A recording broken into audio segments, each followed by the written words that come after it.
कोई उपाय नहीं। तो तुम कभी परमात्मा से दूर हुए नहीं कि परमात्मा तुमसे कभी दूर गया नहीं? सोचो तो कि चूड़ी को छोड़कर सोना कभी दूर गया?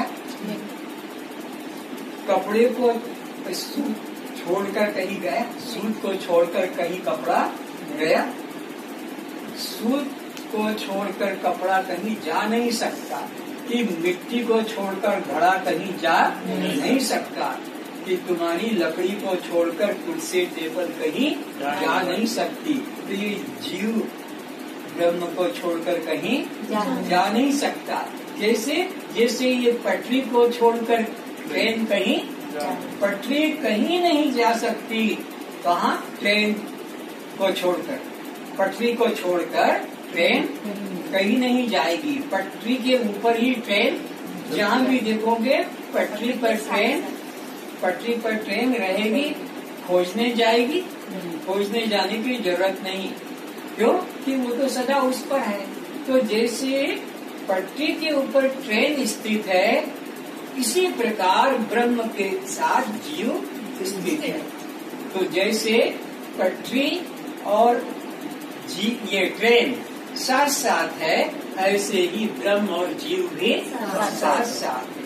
कभी वियोग था नहीं, है नहीं और हो नहीं सकता। इतना सत्य और अनुभव की बात है। तो ये जीव ब्रह्म को छोड़कर कभी दूर गया नहीं, जा सकता नहीं उसके बिना।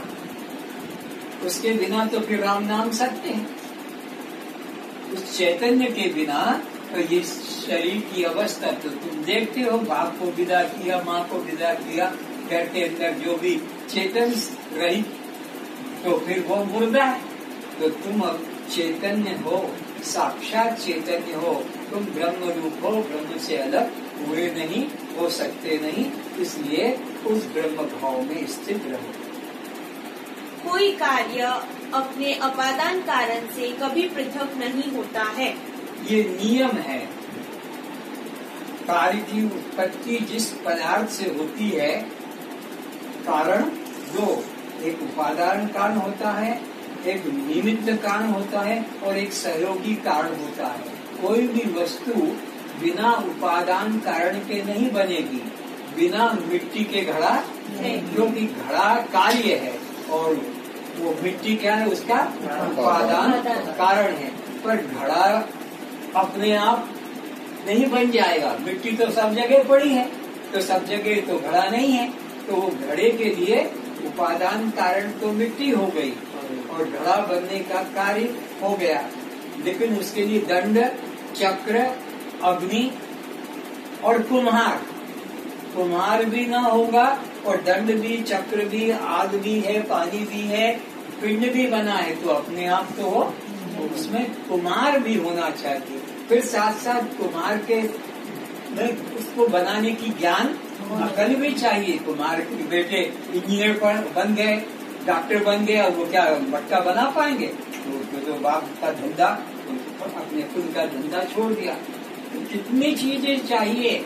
उपादान कारण चाहिए और फिर सहयोगी कारण भी चाहिए। सहयोगी कारण क्या है? अग्नि है, पानी है और वो दंड, चक्र, ये सब है। और फिर कुम्हार, लेकिन कुम्हार के साथ साथ बनाने का ज्ञान होना चाहिए और फिर साथ में बनाने की उसको इच्छा होनी चाहिए।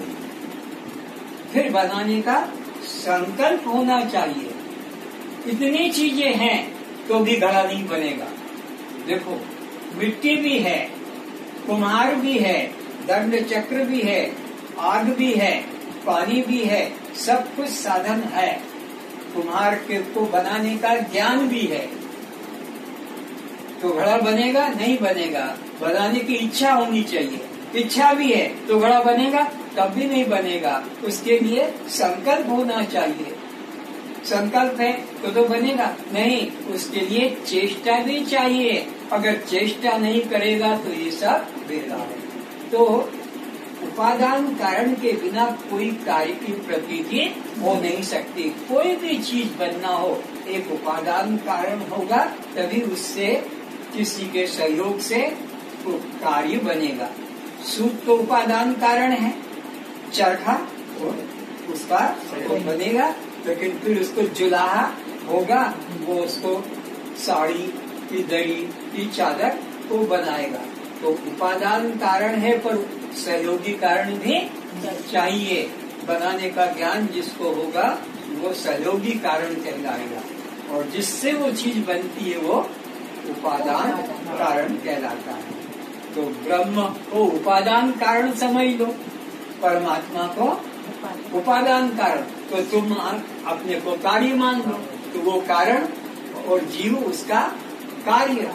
तो कारण से कार्य कभी अलग, जैसे कि मिट्टी से घड़ा अलग नहीं है, सोने से अलंकार अलग नहीं, कि सूत से कपड़ा अलग नहीं, तो ऐसे ही ब्रह्म से जीव भी अलग नहीं।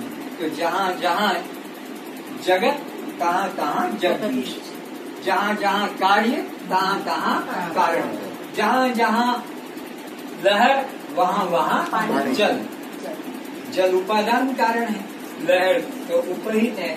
तो जहाँ जहाँ तक जल है वहाँ, जहाँ जहाँ तक लहर है वहाँ वहाँ जल है। तो जहाँ जहाँ चेतन जीव है वहाँ तक ब्रह्म, और वह ही दूर है, ऐसा निश्चय करते। विस्मृति हो गई, किंतु विस्मरण होने से हम में कोई परिवर्तन नहीं होता। हम जो है वही रहेंगे। जैसे स्वर्ण अलंकार रूप हो जाने से स्वर्ण में कोई भेद नहीं होता। भेद केवल स्वरूप भूल जाने व याद हो जाने का है। सब साधन जब ध्यान समाधि तब त्याग करके देख लिया, कुछ हाथ नहीं आया और न आने वाला है। तुम्हारी कोई चीज, तुम घर में चूड़ी कहो, चेन कहो, अंगूठी कहो, और तुम रख कर भूल गए, अब कहाँ है, कहाँ रखी है, उसका ख्याल नहीं आ रहा है। साल भर हो जाए, फिर दीपावली का समय आता है तो प्राय घर की सफाई करते। आज इस कमरे की सफाई हुई, गणेश भगवान करते मिलकर झाड़ू पोछा करके ऊपर नीचे सब पूरा निकाल दिया। तो जब दीपावली के ऊपर अधिकतर संसार में सारे घर के बर्तन, फर्नीचर, व्हाइट वॉश, पेंटिंग करते हैं, और वो चीज मिल जाए, साल भर पहले रखकर भूल गए थे, तो वो जो भूल गए थे तो उसमें कुछ बिगाड़ नहीं हुआ, तो उसका कोई रूप परिवर्तन वो जैसे की तैसी। इसी तरह इस जीवात्मा को भी अपने ब्रह्म स्वरूप की याद भूल गई है, विस्मृति हो गई है, जन्मों जन्मों से विस्मृति हो गई है, लेकिन उसके स्वरूप में कोई परिवर्तन वो वैसी की वैसी है। याद नहीं आने से उसमें कुछ अंतर, तो तुम ब्रह्म हो जो के जो, शुद्ध हो, नित्य हो, बुद्ध हो, मुक्त हो। तुम्हारा सहज स्वभाव पर भूल गए, पर भूल जाने से तुम्हारे मुक्त स्वरूप में, चेतन स्वरूप में, आनंद स्वरूप में, दृष्टा साक्षी स्वरूप कोई भी जरा सा भी विकार परिवर्तन नहीं हुआ। तो स्मृति हो जाने से वस्तु में कोई परिवर्तन, भूल गए वो याद आती है, उसको उठा लेते हैं, अब उसको फिर से पढ़ो।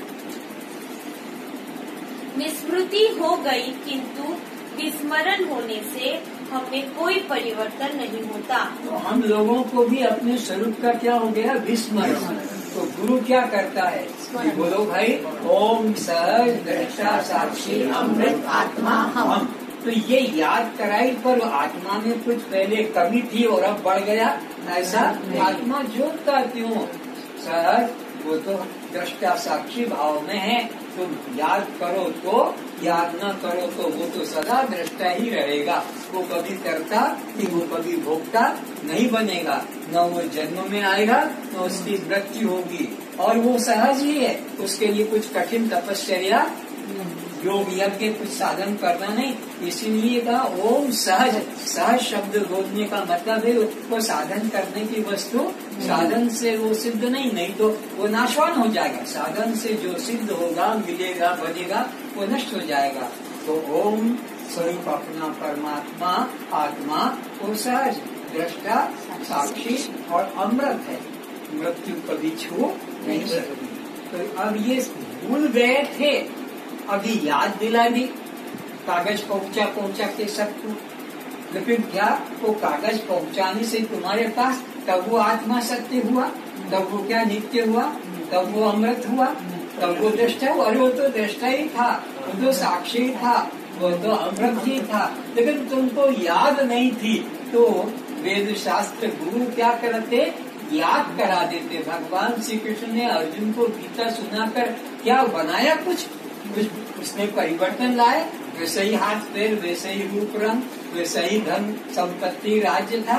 लेकिन वो जो भूल गए थे अर्जुन कि मैं क्या हूँ, दृष्टा साक्षी, वो उसको याद आ गया कि ओ हो अब मुझे याद आया क्या कि मैं ये मारने वाला और ये मरने वाले नहीं, न मैं देह अर्जुन हूँ और ये मेरे न जाति बंधु बांधव है, मैं तो इन सब से अलग केवल दृष्टा साक्षी हूँ।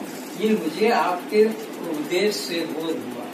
भगवान ने पहले गीता सुनाई, अर्जुन ने पहले प्रश्न किया कि मेरे को अशांति है, दुख है, भय है, अब मैं आपकी शरण में आया हूँ, मेरा कल्याण जैसे हो उसका मुझे उपदेश कर दीजिए। और भगवान ने उपदेश किया तो पूछा उससे, अभी मैं पूछता हूँ 15 दिन क्लास में बिठाकर 2-2 घंटा अच्छी तरह, और अब अनुभव बोलो तुमने क्या एकाग्रता से सुना है मेरी बात को। तो जो संशय लेकर तुम क्लास में प्रवेश किए थे, जो चिंता भय लेकर, और 15 दिन 17 दिन तुम्हारे साथ 2 घंटा 3 घंटा में आपको उपदेश जो दिया शास्त्रों का, आप बताओ आपके मन में कोई परिवर्तन आया, कोई कि वैसा का वैसा ही है, तुमने क्या मेरी बात को एकाग्रता से सुना? ये अर्जुन से पूछ रहे भगवान श्री कृष्ण की मैंने जो सुनाया 15, 17, 18 दिन तुमको गीता उपदेश, तो तुम्हारा मन में कुछ परिवर्तन आया कि वैसे? तो अर्जुन ने ये कहा कि आपके उपदेश को मैंने पूरा एकाग्रता से सुना, और सुनने के बाद में फिर मैंने मनन भी किया, फिर मैंने चिंतन किया, और तब मैंने ये जान लिया कि मैं यह देह नहीं और ये मेरे संबंधी नहीं, मैं तो केवल दृष्टा साक्षी अमृत आत्मा। ये अब मुझे बोध आए।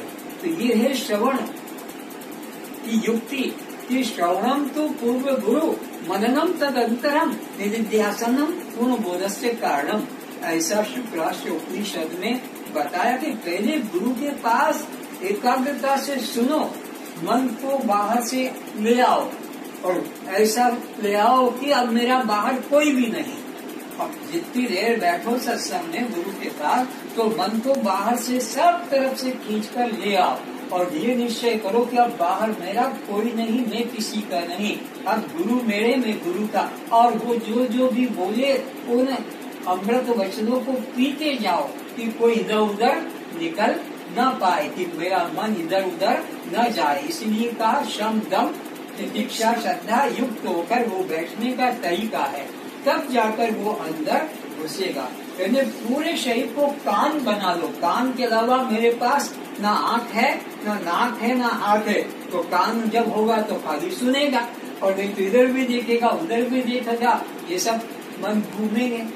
इसलिए मैंने एक क्लास में, बलांगीर में एक क्लास हुआ था, उस क्लास में 2 मिनिस्टर बैठे थे।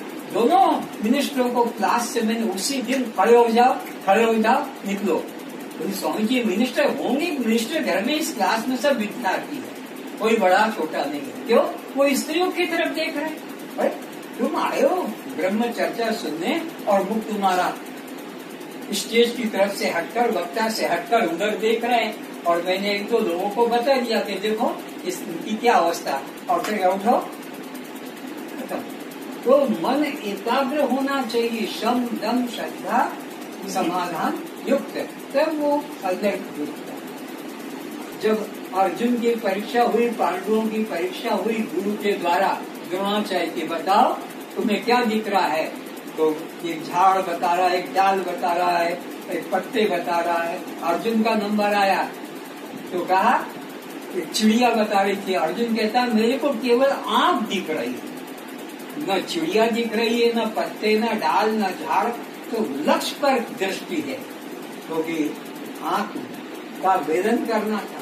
तो सत्संग में बैठो तो लक्ष्य अपना सीधा रहे, अपने चेतन स्वरूप आत्मा को, इसके अलावा मन इधर उधर थोड़ा भी टसमस न हो, तब ये सच्ची आपकी श्रवण भक्ति हुई।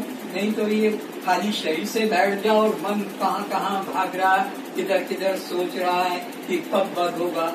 आज तो शायद समय का पता नहीं रहा स्वामी जी को, आज तो ज्यादा हो गया, अब तो बंद कर देना चाहिए। ये इस प्रकार मन में उथल पुथल चले तो सोचो हमारा श्रवण में मन नहीं लग रहा है। अरे होश ना रहे कि अरे इतनी जल्दी समय पूरा हो गया।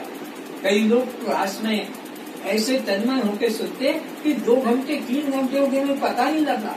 और आश्चर्य की बात है 7-8 साल के बच्चे, 10 साल वाले बच्चे 3-3 घंटे बैठते हैं। इसलिए मेरे को उनसे प्यार है, तो इसलिए नियम बनाया कि उनको 2 बार नाश्ता दिया जाएगा। क्लास में बैठेंगे तब नाश्ता, फिर क्लास के आखिरी में नाश्ता। उनके माँ बाप उतनी देर नहीं बैठ पाती और बच्चे बैठते हैं और बड़े चुपचाप शांत बैठते हैं। बिल्कुल, तो श्रवण करना ये सबसे अच्छी भक्ति है, इसी से कल्याण होगा, इसी से आत्मा निष्ठा होगी।